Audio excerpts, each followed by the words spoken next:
Iraq claimed 5,000 lives. The Revolutionary War claimed 25,000 lives. World War I claimed 100,000 lives. The Civil War claimed 750,000 lives.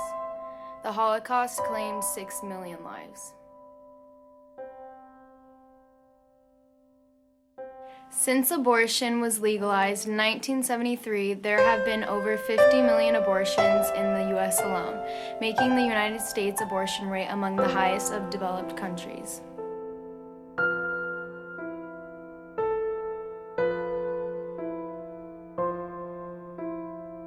The legalized practice of abortion was not legalized in the United States until 1973 in the Roe v. Wade Supreme Court decision, where it was ruled that the right to an abortion is protected by the 14th Amendment of the United States Constitution. The Supreme Court in Roe v. Wade did not create a limited right to an abortion, but a virtual unlimited right to abortion throughout pregnancy.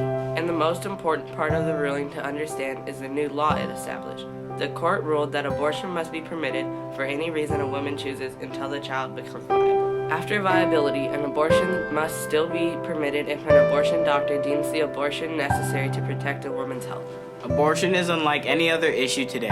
Millions of American women have aborted a child, and the pain, loss, and emotional need to justify what was done, both on the part of the mother and on the part of her loved ones, is strong and deep. Regardless, since life begins at conception, abortion is akin to murder, as it is the act of taking human life. Abortion is indirect defiance of sanctity of human life. When the statistics are broken down, it shows that there are 1.1 million abortions in the United States each year, and less than 1% of these abortions are performed to save the life of the mother. This contrasts enormously with the fact that 92% of abortions in America are purely elective, done on healthy women to end the lives of healthy children. In a broad study researching the reasons women get abortions, it was reported that 74% say having a baby will interfere with work, school, or other responsibilities. 73% they cannot afford to have a child. 48% say they do not want to be a single parent or have relationship problems with a husband or partner. Less than 2% say they became pregnant as a result of rape or incest. No civilized society permits one human to intentionally harm or take the life of another human without punishment, and abortion is no different. Abortion is never the solution. Adoption is a viable alternative to abortion and accomplishes the same result. And with 1.5 million American families wanting to adopt a child, there is no such thing as an unwanted child. Abortion punishes the unborn child who committed no crime. Instead, it is the perpetrator who should be punished. Some claim that the fetus is not human life, but they have no reasonable evidence for believing this.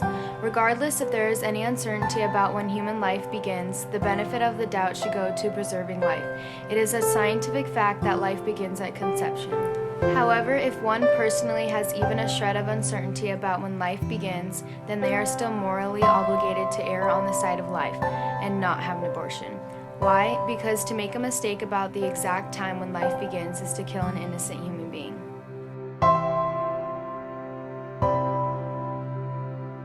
God created and formed life.